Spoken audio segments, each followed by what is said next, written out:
Westman, and I'm a clinical psychologist at the Childline Institute. We're a national nonprofit that supports children and families with gold standard mental health care, advice, and resources, all online and accessible to everyone. During the coronavirus crisis, our telehealth resources include diagnosis and treatment of mental health and learning disorders, 30-minute phone consultations, bereavement and grief support, remote neuropsychological evaluations, and that's just a sample. Please visit us at childmind.org/telehealth to learn more. Today, I'd like to talk to you about anxiety and your children and teens, and also talk a bit about what telehealth is. Post your questions in the feed. We're answering them as they come in, and I really appreciate you sending questions in advance so that we can already start to answer some of those questions now. So let's start talking about what telehealth actually is. You've probably heard that term, and maybe you don't exactly know what's meant by it. So let's just dispel any myths right now. Telehealth, in the way that we are talking about it, is referring to any services that you're obtaining at a distance, right? So you might have a telemedicine appointment with your primary care physician, which means you're not actually there physically seeing them in the office, but you might be talking to them via a video chat, and they're not actually performing a physical exam, but they're speaking to you about your symptoms. Similarly, when we talk about telehealth and mental health treatment, that's really what we're talking about. We're talking about receiving services at a distance. And so it might mean using a video platform like Zoom. It might use a different platform like Teams or Skype, or often a telehealth provider is going to request that you use a HIPAA compliant platform, which is just a fancy way of saying something that protects as best as possible your protected health information, and also just sort of a method that's going to be stable and reliable. So that's what telehealth is. You probably have questions about if telehealth is effective and if telehealth is helpful. And the short answer is yes, it can be very helpful and very effective. And if you're someone interested in research or more evidence-based information, there's actually been some research about telehealth, especially through parent-child interaction therapy. And if you're someone who's really interested, you could visit pcit.org just to find out more about internet-delivered treatment. So I'm going to start by answering some questions. So one of the questions that came in is, what can my teenager expect from a typical telehealth appointment with a therapist? So this is a really great question, and it's going to depend a little bit on if your teenager has already established a relationship with their provider or if this is a new appointment. So if it's an appointment with someone they've already met, so maybe they're working with me and they already have met with me in person and they know me, that's fine. The shift to telehealth might not be so different in terms of what the child's going to talk about. It means the platform's going to change. So maybe I used to see Jackson in the office, and now I'm going to see him via a video conference. Obviously, there are a lot of factors that make it different, but really the substance might not change so much because the teen and the therapist already know each other. In the case of a first appointment, it's obviously going to look a bit different. So it may be that the first appointment is actually not with your teen, but is with you as a parent, with your partner or other caregiver, to gather important information to find out about what is concerning you, what's concerning your teen, and maybe asking a bunch of questions about your child's development and their educational history and so forth. The same that you would do in a first evaluation in an office. Similarly, the first appointment might involve asking your teen a bunch of questions because the counselor or the clinician or the psychologist wants to know more about what they can be helpful with. And so often a first appointment might involve asking a lot of questions to understand the problem or the situation a little bit better.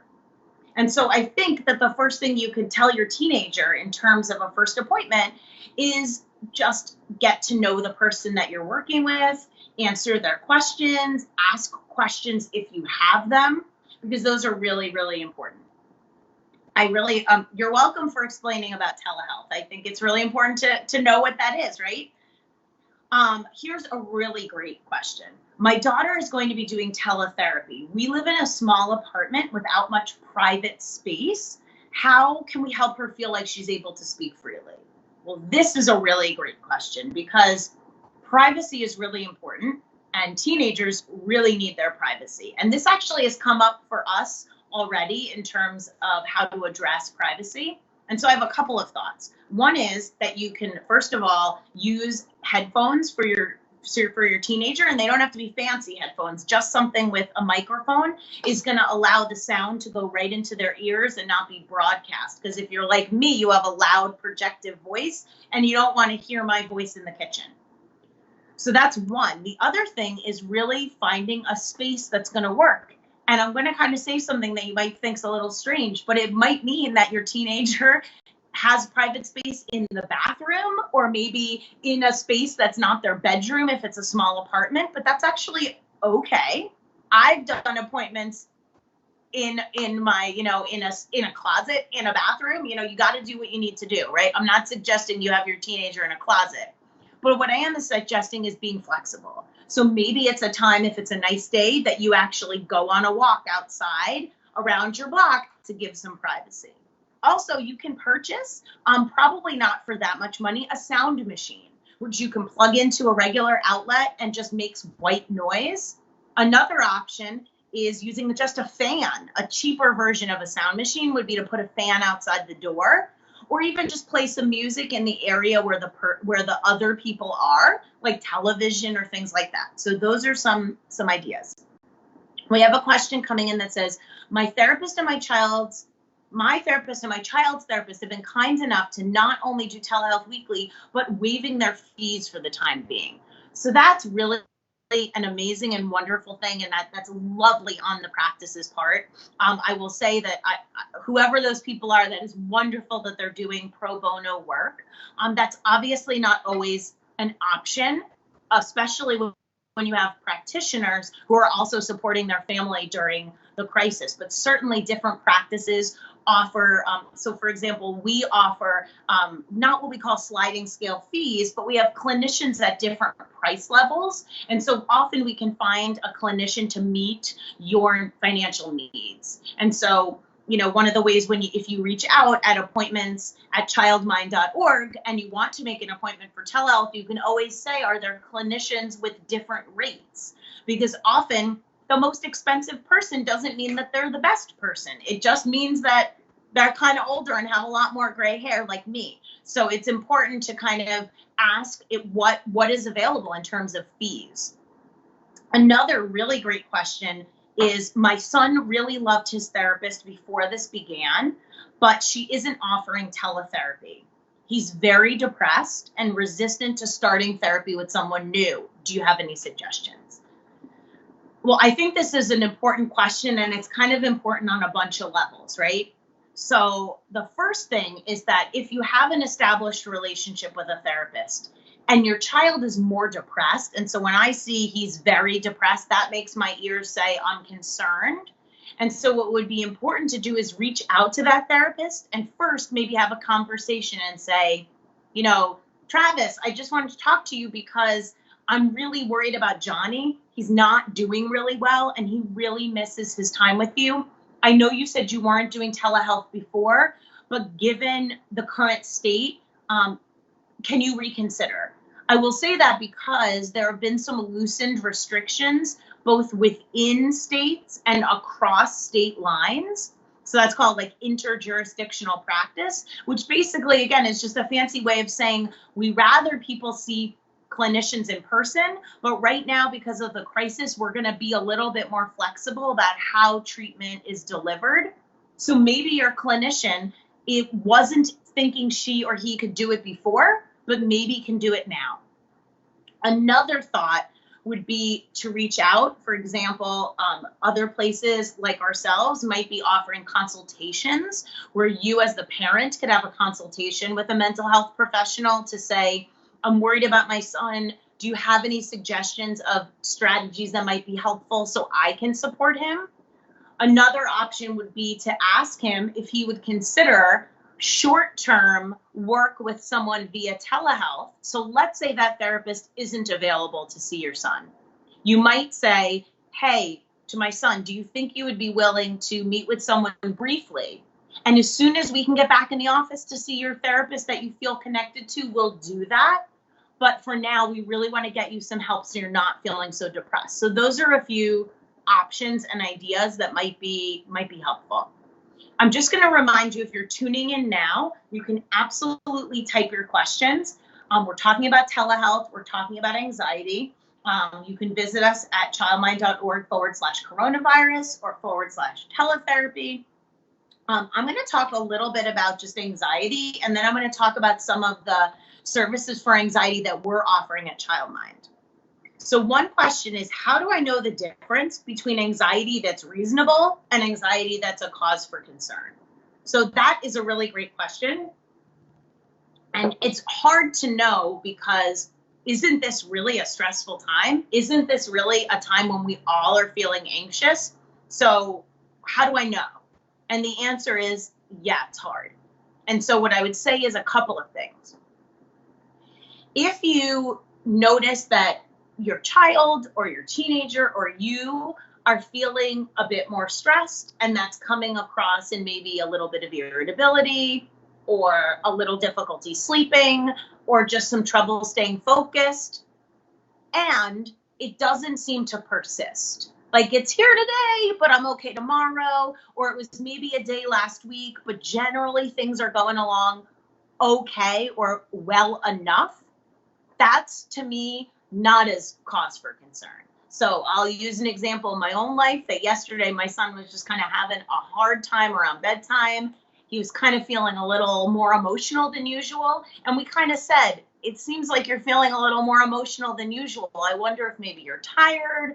I wonder if you're feeling kind of upset and stressed about whatever it was he was stressed about, just as a blip. And then this morning, he was kind of back to his normal self. And when we talked about it, he was like, yeah, I don't know. I kind of just felt irritated. When it's more of a concern is when it persists and when you see a change in your child's behavior. So when their mood seems to have changed, when you see sleep patterns that are persisting, when you see mood changes or behavioral problems that are kind of lasting, or worries that just seem to be not going away. That's more of a cause for concern. And again, because kids and teenagers don't often say, hey, this is stressful right now. I just want to let you know I'm acting more cranky because that's the way I show my anxiety. No, people don't talk like that. So usually you're going to see it in behavior, or you're going to see it in like mood or crankiness or some tantrums. And so you want to be on the lookout for changes in sleep, mood, appetite, and just general engagement. And so another question that came up was that, May is mental health awareness. And so you might have tuned in and seen Emma Stone talking to Dr. Koplowitz and also on Reese Witherspoon's channel. And she talked about panic. And so one of the questions was, what's panic? What's the difference between panic and anxiety? And now I feel like really confused. And so what I will say is that panic attacks often accompany anxiety. And what it means is panic is a surge of physical symptoms that kind of come out of the blue. It can be difficulty breathing. It could be beating heart. It could be feeling really like tense in your muscles or hot. And it happens sort of in a big burst. And it's basically your body's way of being in fight or flight. When you're in panic, it means there isn't really a bear chasing you, or there isn't really a danger, even though it feels like a danger. And panic attacks aren't dangerous, but they feel really stressful and anxiety provoking. And so it's just good to know that panic sometimes is used interchangeably with the word anxiety, but it's not exactly the same. We're getting a great question right now. That's, how can I help a child with selective mutism adapt to Zoom-based classes? I love this question. Thank you so much for asking it. I think a couple things. One is that it's always helpful to break down the expectations into a few parts. So I don't know the actual situation, but for example, If your child has been able to get on Zoom and maybe talk to the teacher alone, but it's in the group where she or he is having more trouble, you might have a little bit more practice just talking with the teacher alone, and consider having the teacher add 1 or 2 peers in a small group option so that it's less people and less speaking demand. Another option would be to have your child practice being on Zoom and turn their sound off. You would want to have the teacher know that this is going to happen so they're not surprised. But if your child has a special education plan or any accommodations, you can say, we're actually going to practice. We're going to be on Zoom. We're going to be able to hear you, but we're going to mute our sound for now, so she or he can practice just being present on the Zoom without speaking. A couple more, and then I'm going to go to another question. One is to practice using the raise your hand function and maybe typing a response. So typing a response and getting practice with that before actually doing the verbal speaking. And then I would say, if that's hard, you can also consider, so some places are offering telehealth. We are doing actually weekly selective mutism groups for kids to give them brave talking practice, to give them an opportunity to practice all of these kinds of things in a group setting. And if you're interested in that, you can reach out to appointments@childmind.org and just say, I'm interested in telehealth for selective mutism. We have another question. How young can a child be able to do telehealth? And it's a great question. We are seeing kids super young. So some of our selective mutism groups have 3 and 4-year-olds. Now, that is not to say that you're just parking your child down in front of the camera and leaving. These are treatment sessions where those have been planned with the clinician and determine that child's able to participate. But what I would say is that telehealth can also involve the parent, and often does. So you might be thinking, my child's 6, my child's 5 and is having anxiety. How are they going to do telehealth? Well, the answer is that you as the parent or caregiver is probably going to be involved. And I think there's sometimes a myth that therapy for a child only means that a therapist interacts with that child or plays with that child. And it's sometimes a little tricky. That's not always the case. Actually, some really great therapy for children involves working with the parents to teach strategies around anxiety. So I know that kind of sounds strange because it sounds like, well, maybe I'm trying to do a quick bait and switch, but it's not, because parents are the ones who are spending the time with the kids all the time. So in fact, teaching you strategies actually helps your child's anxiety. So similarly, we are running a group now that is finishing up right now. We'll start again the week after next. And it's actually called Parents of Anxious Children and Teens, or PACT, P-A-C-T. And it's actually no children involved. It's just a group for parents to teach them strategies for managing anxiety. So a really, really good question. Similarly, we do have groups and telehealth services for kids themselves who need to be the ones in treatment. And honestly, a good clinician is going to be able to advise you on how to engage your child, how to keep them interested. So I know there was a question about, like, can young kids do this, or can they be involved in a therapy session? And the truth is that Zoom and other video chatting platforms allow you to do things like screen share, which means that me and the person, let's say I'm having a session with, again, I'm going to use my friend Travis as an example. I can say, hey, Travis, we're going to talk for a little bit, but we're also going to play a game while we talk. And I can share with him my screen so he can play a game with me. He can interact with me. We can, for example, label some emotions. We can build a fear ladder. So actually it can be quite interactive, even though it's not just talking on a screen, right? That would actually probably be really hard for a kid to do. It's really hard for adults to do, right? So a couple more questions, and then we're going to kind of wrap up. So one of the other questions is has to do with my child says Zooming is weird. So they just don't like doing it with their friends. They don't seem to want to do it for school. And I'm not really sure what they mean by weird. I noticed that on these calls, she really seems kind of anxious and not comfortable. And then after, she tells me, I don't really know what to say. I don't know. It seems like super weird that my voice is on there. And so I think it's a really great question. And a couple things that you can think about is, first of all, it is a little weird. If you've ever listened to your voice on it, well, people don't really have answering machines anymore, but way back when we listened to our voice on an answering machine, you would say, oh my gosh, my voice really sounds like that. So you could say to your child, yeah, it is a little weird. And at the same time, we could just avoid doing things that feel weird, or we can be brave and do things that feel weird and get comfortable doing them. And so let's practice. I'll go in another room and I'm going to video chat with you and we're going to practice. You could also role play things with your child to help them with things like keeping a conversation going. I think if your child is someone that you know actually has social anxiety or actual anxiety around some of these social arenas, that's again where telehealth can be helpful, right? So joining a social anxiety group.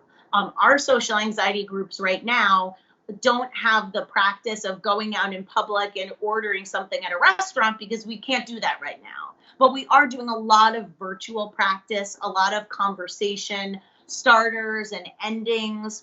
And so again, as we're talking about telehealth and some of the services that we are offering, I'll just remind folks that we are starting our social anxiety groups again a week after next. So the week of the 21st and also the week of the 28th for tweens, teens, and young adults. So again, at appointments at childmind.org, you can ask about those, right? And these are things that actually can have some practice in a more low stakes environment and then apply it to higher stakes environment. So I also want to just give one last tip. There are some books out there that are actually really helpful for kind of like the age of 8 to 12, somewhere in that range. I don't know this person personally, but I really like her books. So there's one called What to Do When You Worry Too Much. And it's kind of like a storybook and a workbook. I don't recommend just giving it to your child. It's something you as an adult should take a look at and consider if it would be applicable and maybe do it with your child. So it's by Dawn Huebner, Huebner. And if you go on something like Amazon and you type in What to Do When You Worry Too Much, it'll come up. And she actually has a bunch of books like that are actually really helpful. They use cognitive behavioral therapy tools, which is really what we do at Childmind and a lot of evidence-based providers do. And it's teaching like tips and strategies around anxiety, and she has one around your temper, and she has one around being negative and having your negative thinking. And so they're actually really some very nice books that are accessible and kind of have a nice kind of flow to it. So I love the questions. Just as a reminder, these sessions are recorded. So if you heard something and you didn't jot it down, you can always go back and watch it later or watch it and fast forward to the part where you needed to get some information. As a reminder, if you're interested in looking into telehealth at Childmind, I definitely suggest you go to childmind.org/telehealth. If you need to reach our intake line, you can reach out to appointments at childmind.org. I want to thank you all for joining me. I hope it was helpful. Remember, we're here every day and look through your questions daily. The Childmind Institute is here to help with the mental health and parenting needs during this coronavirus crisis, no matter where you are. And so we hope that you will visit us at childmind.org to learn more about the variety of telehealth options we have and to get resources and tips. Have a great afternoon.